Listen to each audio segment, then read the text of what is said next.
Over the years, I've seen some very disheartening things happen in this country, and it's the breakup of the family unit. It's what's happened in our cities. It's disjointed. It's tough out there. I mean, it's a zone. It's a war zone. In my family, when I was all messed up, my kids were all messed up.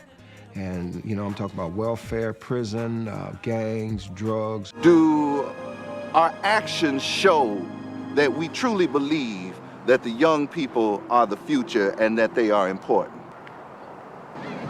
Who do you want to raise our children? Do you want the drug dealer, the prostitute, the gang leader, or should it be the people who live in our community who are trying and struggle every day to be right? Right now we're wasting a lot of talent. Young people who aren't completing high school, aren't going on to post-secondary education, and that is talent that could be put to work building our communities here. A lot of gifts in these young people, and we want to see them developed. We've got to have investment in that which has not been seen, that which is future, okay? And I believe that people who are the big investors, okay, the big dreamers, the big schemers, the big people who get the big ideas are people who do that. They invest in ideas, they invest in dreams, they invest in that which has not been seen, and they often reap the largest rewards. We bought this building, which was a single building that used to be a potato chip factory. In 4 months, we bought up 7 other buildings for $225,000. Nobody wanted them. Since then, we've expanded to a 2.5 by 2 block community. We call that our transformational campus. We have focused on a 2 by 5 block area, which we call the Oz, or the Opportunity Zone. You put a pin in our building, go out a mile, there's 45,000 people, 13,000 kids. So our campus is our focus area, and this mile is our impact area. The major challenge we have in the 21st century is to make sure that every child is pointed in the right direction and given the character and competence they need to be successful in life. What I'm excited about the Colin Powell Youth Development Center is I don't think there's going to be anything like it in the country in terms of holistic development. To be able to reach out to the youth culture of this city here in Minneapolis, in this community, the central community, and to have arts programs, academic programs, athletic programs, spiritual development programs. You know, when I think about that learning lab and the computer center, there is so much opportunity to reach the youth culture of this neighborhood holistically and to touch every area of their life. Many times when we see a problem, we want to start a new program or come up with a new miracle as to how we're going to solve it. But what I saw here was really taking existing program, leveraging it together, and what it does is it takes out the duplication. And the environment we're in today, we're all searching for efficiency. And the fact that you use existing programs and don't duplicate or create new ones, to me, is just the key to this whole thing. One of the things I know for sure is that together we need to move in a direction boldly if we're going to make a difference. A part of that is to support the work of Urban Ventures, and I'm pleased and excited to lend voice and encouragement and help and support to the Colin Powell Center. The Minnesota Timberwolves are committed to trying to find ways to help, to help give to programs like Urban Ventures, the Colin Powell Youth Center, the gymnasium inside of that facility, the sports component of that facility. We want to try and figure out how we can help.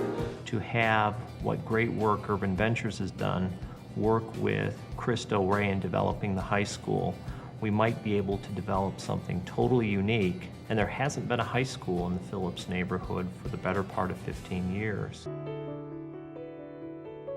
I don't know if you believe in miracles or not, but this miracle started over 20 years ago with Art Erickson and his group from Urban Ventures.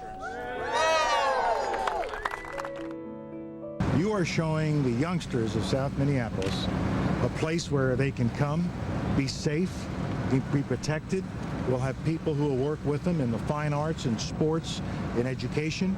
It's not about brick and mortar. It's about touching these kids, touching their minds, touching their hearts. The building is done, the project's completed. We've been here 15 years, and 10 years ago, Colin Powell gave us his name. Now it's done, but the work begins. We have created a chute that takes kids from elementary through junior high, through senior high, through post-secondary, and now they come out transformed lives, self-sufficient, and leaders that can give back. Same year, 1997, that I was introduced to Mr. Art Erickson, and who convinced me, without much work on his part, to be a part of what has happened in Minneapolis, down in the hole in the donut, as Art calls it, where we built the Colin Powell Youth Leadership Center, and then to my enormous surprise and absolute delight, Cristo Reid joined us as we were going through this process, and we have the Cristo Reid High School as part of the whole complex. And this complex of the Youth Leadership Center and the Cristo Reid High School is exactly what we were trying to do when we created America's Promise, and we're so proud to be a partner with Urban Ventures and with Cristo Reid. What a blessing it is when you can see the great work of Cristo Reid and Urban Ventures. It's not a pie in the sky. They're not hoping or wishing to do great work. They're doing great work, and we saw that. And then we saw a woman who said, you know what, I was a prime example as well. I came through the program. Now I'm a leader. I'm doing great things with my life. I want to focus in on my community. And I thought what Trina said was amazing, to come from homelessness, despair, no hope, come from that environment to graduating college.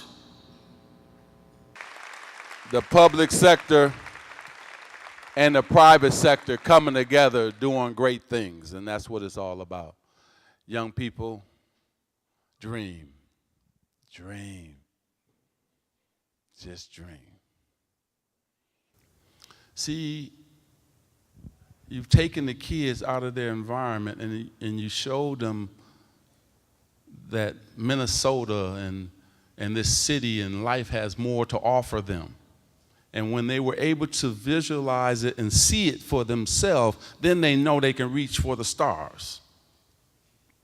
But see, if you're still in the same environment each and every day, you don't know that St. Thomas, St. Paul, University of Minnesota, you don't know if you can achieve that because you're used to the same 2 or 3 blocks. And you're used to the same thing on the corner happening. Your father not in your life. So we're seeing so many problems in urban America, so you've taken them and said, we got you, and we're going to show you something different. And then you build this incredible building right in the heart of the community, because we'll feel and touch people. Latinos and African Americans, we've been let down so many times, so we were waiting for you to build it, right? When we saw it, and then we touched it, we said, okay, it's real. And thank God that you built this here. Thank God. Because now you've given the whole community pride, and you brought the community hope. See, and that's what urban America is about. What you've started, then I take it from there to the next level, and that's redevelopment. Art, if you ever need me for anything, I'm here. They're going to face challenges. they have to keep on smiling and keep on working. See, urban America don't change, whether it's here in Minnesota, Michigan, Los Angeles, Chicago, it's all the same. All the same problems, all the same issues. I think miracle is a perfect word or to start things off with, because it is a miracle on how things have truly transformed and how there's so many opportunities for the kids in the community.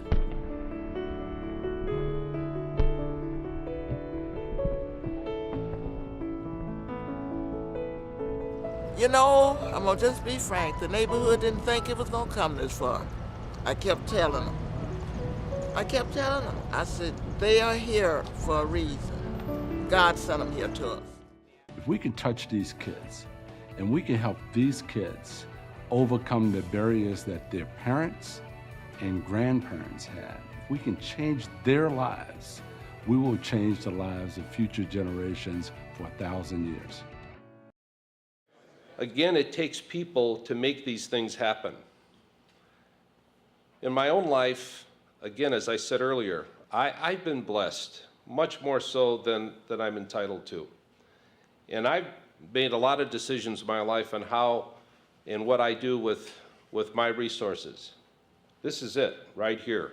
You've got a wonderful opportunity to create a model that, yes, we are very interested in Phoenix, and other communities will follow. So it's a wonderful opportunity. You have a platform in front of you, and I would encourage you to do what you can on a personal basis, on a corporate basis, to help this project become a reality.